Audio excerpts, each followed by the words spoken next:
પાટણથી સમાચાર મળી રહ્યા છે, જ્યાં જ્ઞાન પ્રકાશ સ્વામીએ જલારામ બાપા પર જે ટિપ્પણી કરી હતી તેનો જે મામલો સામે આવ્યો ને વધુ વિવાદ વકર્યો, ત્યારે આ જ મામલે સમાચાર મળી રહ્યા છે। પાટણથી જ્ઞાન પ્રકાશ સ્વામીની ટિપ્પણીનો મામલો સામે આવ્યો। જલારામ બાપા વિરુદ્ધ ટિપ્પણીનો ભારે વિરોધ કરવામાં આવ્યો છે। વારાહીમાં હિન્દુ સમાજ અને લોહાણા સમાજ દ્વારા વિરોધ કરવામાં આવ્યો છે। ત્યારે વારાહી ખાતે સમગ્ર સનાતન હિન્દુ ધર્મના લોકો એકઠા થયા। ત્યારે રઘુવંશી લોહાણા સમાજ દ્વારા મામલતદારને આવેદનપત્ર આપવામાં આવ્યું છે। તો જલારામ બાપાના ભક્તોમાં ટિપ્પણી મુદ્દે ધધકતો રોષ ફાટી નીકળ્યો છે। હિન્દુ સમાજના લોકોએ અર્ધનગ્ન થઈને આવેદનપત્ર આપ્યું છે। ત્યારે હિન્દુ સમાજ અને રઘુવંશી લોહાણા સમાજની રેલી સાથે રામધૂન બોલાવવામાં આવી।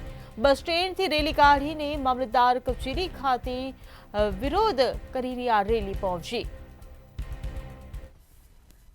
જ્ઞાન પ્રકાશ સ્વામીજીએ બાપા વિરુદ્ધ જે શબ્દો ઉચ્ચાર્યા છે એ ખૂબ નિંદનીય છે અને સંતોએ સારી વાતો કરવી જોઈએ। આવી રીતે સમાજને સનાતન ધર્મને નુકસાન થાય એવી વાતો એમણે કરવી ના જોઈએ। એના માટે વારાહી લઘુવંશી સમાજ તથા સમગ્ર હિન્દુ સમાજ વતી બધાએ આવેદનપત્ર આજે મામલતદાર સાહેબને આપ્યું છે અને સખત શબ્દોમાં બધા વિરોધ કરે છે।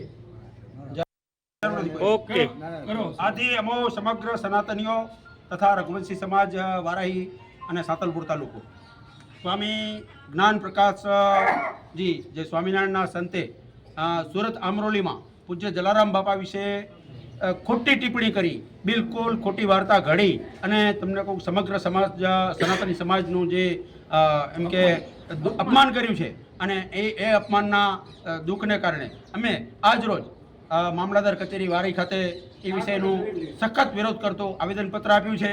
અમે એવી માગણી કરીએ છીએ કે આ વત્સલ સ્વામી પૂજ્ય જલારામ બાપાના જગ્યાએ જઈ અને લેખિત અને એના ચરણોમાં નમન કરી અને હૃદયથી માફી માગે તો જ એને માફી મળે, આવી અમે ઓકે હવે બોલો। જ્ઞાન પ્રકાશ સ્વામીને કદાચ એ ખબર રહી હોય કુદરતના દરવાજે વાણી અને પાણીનો હિસાબ આપવો પડે છે।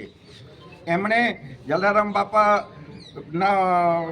બાપાની બાબતે જે કંઈ વાણી વિલાસ કર્યો એ સનાતન ધર્મને અને સનાતન સંતને દુઃખ પહોંચે તેવું તેમનું નિવેદન રહ્યું છે। તેથી એ વીરપુરમાં આવી અને જલારામ બાપાની માફી માગે। ઠક્કર સમાજ અને જલારામ ભક્ત સમાજ આનાથી નારાજ થયો છે। જો જ્ઞાન પ્રકાશજીએ જે જલારામ બાપા વિશે જે ટિપ્પણી કરી છે એના ખરેખર કેસરી લુગડા લજવે એવું કર્યું છે અને એના કેસરી લુગડા કાઢી નાખી અને અમારા ભેગો સંસારમાં આવી જવું પડે। આજ રોજ અમે વારાહી મામલતદાર ઓફિસે જ્ઞાન પ્રકાશ જે અમારા જલા બાપા માટે જે ટિપ્પણી કરી છે એ સખત શબ્દોમાં આજે વખોડીએ છીએ। ઓકે હવે બોલો।